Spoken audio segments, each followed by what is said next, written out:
بسم اللہ الرحمن الرحیم۔ شروع اللہ کے نام سے جو بڑا مہربان اور نہایت رحم والا ہے۔ السلام علیکم ورحمۃ اللہ وبرکاتہ۔ معزز ناظرین، آج کی ویڈیو میں ہم آپ کو حضرت موسیٰ علیہ السلام کی مکمل کہانی سنائیں گے، جو قرآن مجید اور احادیث کی روشنی میں بیان کی گئی ہے۔ حضرت موسیٰ علیہ السلام اللہ تعالیٰ کے جلیل القدر نبیوں میں سے ایک تھے، جنہیں بنی اسرائیل کی رہنمائی کے لیے بھیجا گیا۔ ان کی زندگی حیرت انگیز معجزات، آزمائشوں اور اللہ کے خاص فضل سے بھرپور ہے۔ اس وقت مصر میں فرعون کی حکومت تھی، جو بہت ظالم اور جابر بادشاہ تھا۔ بنی اسرائیل کو غلام بنا کر ان پر بے حد ظلم و ستم کرتا تھا۔ اس نے خواب میں دیکھا کہ بنی اسرائیل میں سے ایک لڑکا پیدا ہوگا جو اس کی بادشاہت کو ختم کر دے گا۔ خواب کی تعبیر جان کر فرعون نے حکم دیا کہ بنی اسرائیل کے ہر نومولود لڑکے کو قتل کر دیا جائے اور لڑکیوں کو زندہ چھوڑ دیا جائے۔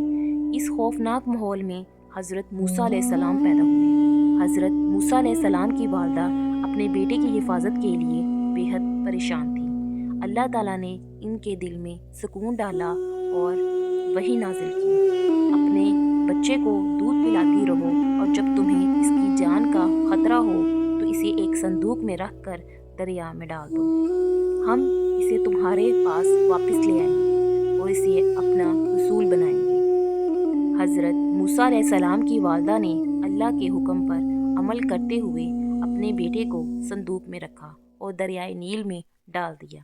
اللہ نے اس صندوق کی رہنمائی کی یہاں تک کہ وہ فرعون کے محل کے قریب پہنچ گیا۔ فرعون کی بیوی حضرت آسیہ نے صندوق کو دیکھا اور جب اس میں سے ایک معصوم بچہ نکلا تو اس کا دل پگھل گیا۔ انہوں نے فرعون سے درخواست کی، یہ بچہ ہماری آنکھوں کی ٹھنڈک ہے، اسے قتل نہ کرو، شاید یہ ہمیں فائدہ دے دے یا ہم اسے اپنا بیٹا بنا لیں۔ اللہ نے حضرت موسیٰ علیہ السلام کو فرعون کے محل میں محفوظ رکھا، لیکن وہ کسی دایا کا دودھ نہیں پیتے تھے۔ فرعون کی بیوی پریشان ہو گئی اور حکم دیا کہ کسی ایسی عورت کو تلاش کیا جائے جو اس بچے کو دودھ پلا سکے۔ حضرت موسیٰ علیہ السلام کی بہن، جو کہ قریب ہی موجود تھی، اس نے مشورہ دیا کہ ایک نیک عورت کو بلایا جائے۔ چنانچہ حضرت موسیٰ علیہ السلام کی والدہ کو بلایا گیا اور حضرت موسیٰ علیہ السلام نے ان کا دودھ قبول کر لیا۔ اس طرح اللہ تعالیٰ نے اپنے وعدے کے مطابق حضرت موسیٰ علیہ السلام کو ان کی والدہ کے پاس واپس پہنچا دیا تاکہ ان کا دل بھی سکون پا سکے۔ اور جب حضرت موسیٰ علیہ السلام جوان ہوئے تو ایک دن انہوں نے دیکھا ایک قبطی شخص بنی اسرائیل پر ظلم کر رہا تھا۔ حضرت موسیٰ علیہ السلام نے اسے روکنے کے لیے مکہ مارا، جس سے وہ قبطی مر گیا۔ یہ خبر فرعون کو ملی تو وہ حضرت موسیٰ علیہ السلام کو قتل کرنا چاہتا تھا، لیکن اللہ نے انہیں بچا لیا۔ اللہ کے حکم سے حضرت موسیٰ علیہ السلام مصر سے نکل کر مدین پہنچے، جہاں انہوں نے ایک کنویں پر 2 بہنوں کو پانی کھینچنے میں مدد کی۔ ان کے والد حضرت شعیب علیہ السلام نے حضرت موسیٰ علیہ السلام کو اپنے پاس بلایا اور اپنی بیٹی حضرت صفورہ سے ان کا نکاح کر دیا۔ چند سال بعد حضرت موسیٰ علیہ السلام اپنی بیوی کے ساتھ مصر واپس جا رہے تھے کہ راستے میں طور کے پہاڑ کے قریب پہنچے۔ وہاں انہوں نے ایک درخت سے روشنی نکلتی ہوئی دیکھی۔ جب وہ قریب گئے تو اللہ تعالیٰ نے انہیں وحی فرمائی اور نبوت عطا کی۔ اللہ نے انہیں 2 بڑے معجزے دیے۔ ان کا پہلا معجزہ ان کا عصا، جسے چھڑی کہتے ہیں، ایک عظیم اژدہا بن جاتا تھا۔ ان کا ہاتھ چمکدار سفید ہو جاتا تھا۔ اللہ نے انہیں حکم دیا کہ وہ فرعون کے پاس جا کر اسے حق کی دعوت دیں اور بنی اسرائیل کو آزاد کرانے کا مطالبہ کریں۔ حضرت موسیٰ علیہ السلام اپنے بھائی حضرت ہارون علیہ السلام کے ساتھ فرعون کے دربار میں گئے اور اسے اللہ کی طرف بلایا۔ فرعون نے ان کی بات ماننے سے انکار کر دیا اور اپنی طاقت پر غرور کرنے لگا۔ اس نے جادوگروں کو بلایا تاکہ وہ موسیٰ علیہ السلام کا مقابلہ کر سکے۔ حضرت موسیٰ علیہ السلام نے اللہ کے حکم سے اپنا عصا زمین پر ڈالا، جو ایک بہت بڑا سانپ بن گیا اور جادوگروں کے سارے جادو کو نگل گیا۔ یہ دیکھ کر جادوگر فوراً ایمان لے آئے اور سجدے میں گر پڑے۔ جب فرعون نے حضرت موسیٰ علیہ السلام اور بنی اسرائیل کو مصر سے نکلنے کی اجازت نہیں دی تو اللہ نے مختلف عذاب نازل کیے، لیکن وہ باز نہ آیا۔ آخر کار حضرت موسیٰ علیہ السلام بنی اسرائیل کو لے کر مصر سے نکلے، لیکن فرعون اپنی فوج کے ساتھ ان کا پیچھا کرنے لگا۔ جب بنی اسرائیل سفر کر رہے تھے تو اچانک انہوں نے اپنے پیچھے فرعون اور اس کی زبردست فوج کو آتے دیکھا۔ وہ بہت ڈر گئے اور حضرت موسیٰ علیہ السلام سے کہا، ہم تو پکڑے گئے۔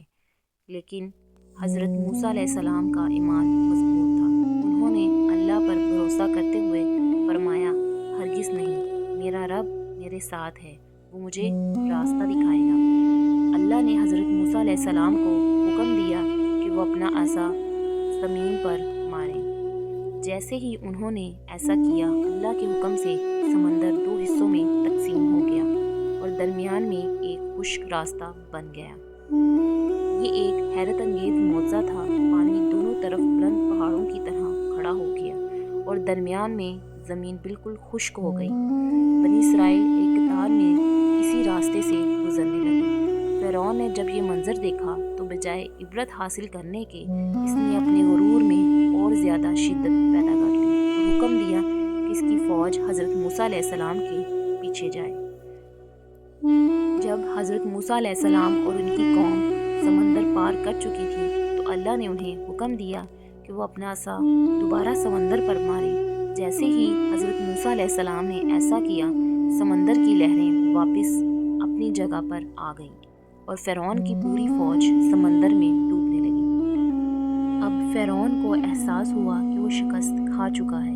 اس نے آخری لمحے میں کہا، میں ایمان لے آیا، حقیقت میں کوئی معبود نہیں سوائے اس کے جس پر بنی اسرائیل ایمان لائے، اور میں بھی فرمانبرداروں میں سے ہوں۔ لیکن بہت دیر ہو چکی تھی۔ اللہ تعالیٰ نے اس کی توبہ قبول نہیں کی، کیونکہ موت کے وقت ایمان لانا قبول نہیں ہوتا۔ فرعون اور اس کی پوری فوج غرق ہو گئی اور سمندر کا پانی پرسکون ہو گیا۔ اللہ تعالیٰ نے ایک اور معجزہ ظاہر کیا۔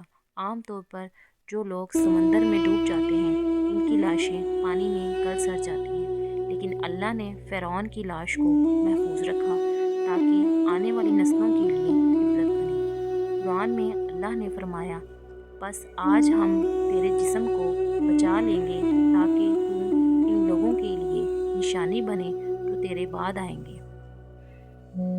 یہی وجہ ہے کہ آج بھی مصر کے عجائب گھروں میں فرعون کی ممی موجود ہے، جو اس کے انجام کی سب سے بڑی تعلیم ہے۔ حضرت موسیٰ علیہ السلام نے ہر لمحے اللہ پر بھروسہ رکھا اور اللہ نے ان کی مدد فرمائی۔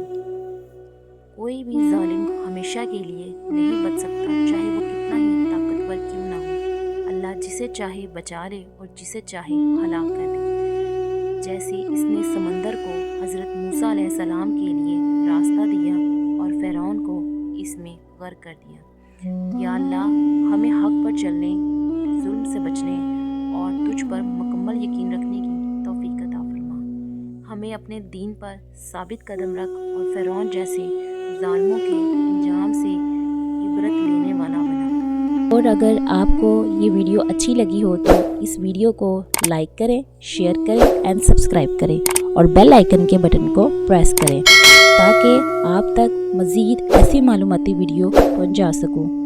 اور آخر میں دعا ہے کہ اللہ تعالی ہمیں دین و اسلام کی خدمت کا جذبہ عطا فرمائے۔